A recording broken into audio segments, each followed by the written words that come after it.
ओम नमः शिवाय। तो आज है सावन की शिवरात्रि और आज सोमवार भी है। तो आज का दिन बेहद ही खास है उन लोगों के लिए जो भोले बाबा के बहुत बड़े भक्त हैं।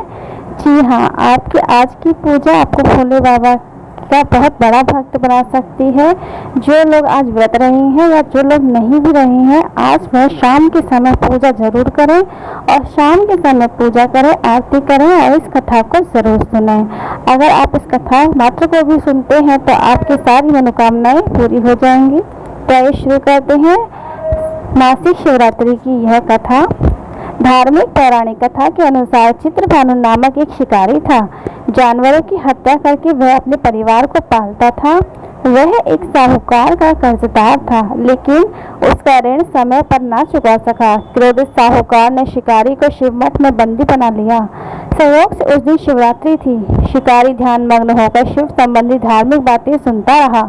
चतुर्दशी को उसने शिवरात्रि व्रत की कथा भी सुनी। शाम होते ही साहूकार ने उसे अपने पास बुलाया और ऋण चुकाने के विषय में बात की।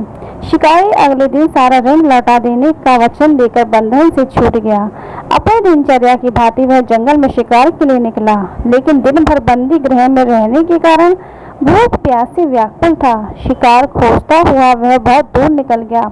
जब अंधकार हो गया तो उसने विचार किया कि रात जंगल में ही बितानी पड़ेगी। वह वन में एक तालाब के किनारे एक बेल के पेड़ पर चढ़कर रात बिताने का इंतजार करने लगा। बेल वृक्ष के नीचे शिवलिंग था जो बिलपत्र से ढका हुआ था। शिकारी को उसका पता न था। पड़ाव बनाते समय उसने जो टहनियां तोड़ी वह संयोग से शिवलिंग पर गिरती चली गईं। इस प्रकार दिन भर भूखे प्यासे शिकारी का व्रत भी हो गया और शिवलिंग पर बेलपत्र भी चढ़ गए। एक पहर रात्रि बीत जाने पर एक गर्भिणी हिरण तालाब पर पानी पीने पहुंची। शिकारी ने धनुष पर तीर चढ़ाकर जो ही प्रत्यंजा खींची। हिरनी बोली, मैं गर्भिणी हूँ, शीघ्र ही प्रसव करूंगी। तुम एक साथ दो जीवों की हत्या करोगे जो ठीक नहीं है। मैं बच्चे को जन्म देकर शीघ्र ही तुम्हारे समक्ष प्रस्तुत हो जाऊंगी, तब मार लेना। शिकारी ने प्रत्यंजा ढीली कर दी और हिरणी जंगली झाड़ियों में लुप्त हो गई। प्रत्यंजा चढ़ाने और ढीली करने के वक्त कुछ बेलपत्र अनायास ही टूटकर शिवलिंग पर गिर गए। इस प्रकार उससे अनजाने में ही प्रथम पहर का पूजन भी संपन्न हो गया। कुछ ही देर बाद एक और हिरनी उधर से निकली। शिकारी की प्रसन्नता का ठिकाना न रहा। समीप आने पर उसने धनुष पर बाण चढ़ाया। तब उसे देख हिरनी ने विनम्रता पूर्वक निवेदन किया, हे शिकारी, मैं थोड़ी देर पहले ऋतु से निवृत्त हुई हूँ, कामातुर विहारी हूँ, अपने प्रिय की खोज में भटक रही हूँ। मैं अपने पति से मिलकर शीघ्र ही तुम्हारे पास आ जाऊंगी। शिकारी ने उसे भी जाने दिया। दो बार शिकार को होकर उसका माथा ठनका। वह चिंता में पड़ गया। रात्रि का आखिरी पहर बीत रहा था। इस बार भी धनुष से लगकर कुछ बेलपत्र शिवलिंग पर जा गिरे। दूसरे पहर की पूजा भी संपन्न हो गई। तभी एक हिरणी अपने बच्चों के साथ उधर से निकली। शिकारी के लिए यह स्वर्णिम अवसर था। उसने धनुष पर तीर चढ़ाने में देर नहीं लगाई। वह तीर छोड़ने ही वाला था कि हिरणी बोली, हे शिकारी, मैं इन बच्चों को उनके पिता के हवाले करके लौट आऊंगी। इस समय मुझे मत मारो। शिकारी हंसा और बोला, सामने आए शिकार को छोड़ दो, मैं ऐसा मूर्ख नहीं हूँ। इससे पहले मैं 2 बार अपना शिकार खो चुका हूँ। मेरे बच्चे भूख प्यास से व्यग्र हो रहे होंगे।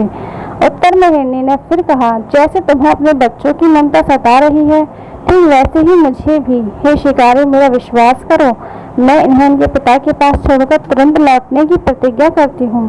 हिरनी का दुख भरा स्वर सुनकर शिकारी को उस पर दया आ गई और शिकारी ने उसे भी जाने दिया।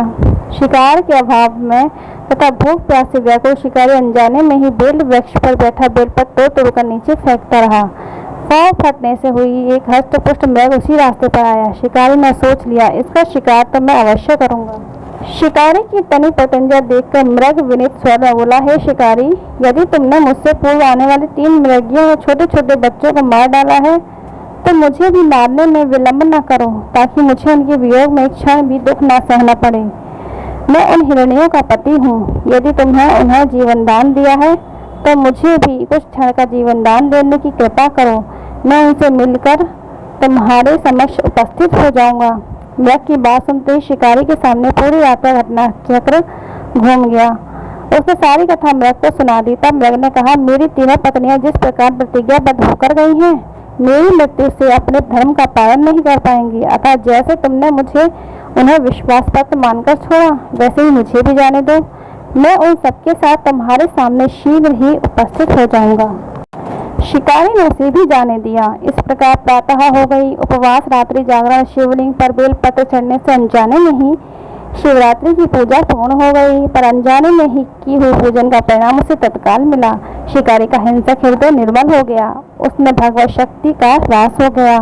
थोड़ी ही देर बाद वह मृग परिवार शिकारी के समक्ष उपस्थित हो गया ताकि वह उनका शिकार कर सके। किंतु जंगली पशुओं की ऐसी सत्यता, सात्विकता एवं सामूहिक प्रेम भावना को देखकर शिकारी को बड़ी ग्लानि हुई। उसने मृग परिवार को जीवन दान दे दिया।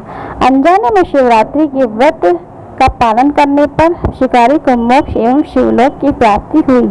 इसी प्रकार जो लोग व्यक्ति यह कहता सुनते हैं, पढ़ते हैं या हुंकारे भरते हैं सुनकर, तो उनके जीवन में भी अच्छी घटनाएं होती हैं। उनका हृदय भी साफ हो जाता है, वे अच्छी मार्ग पर चलने लग जाते हैं। जीवन में आ रही सारी समस्याएं समाप्त हो जाती हैं। बोले भोले बाबा की जय।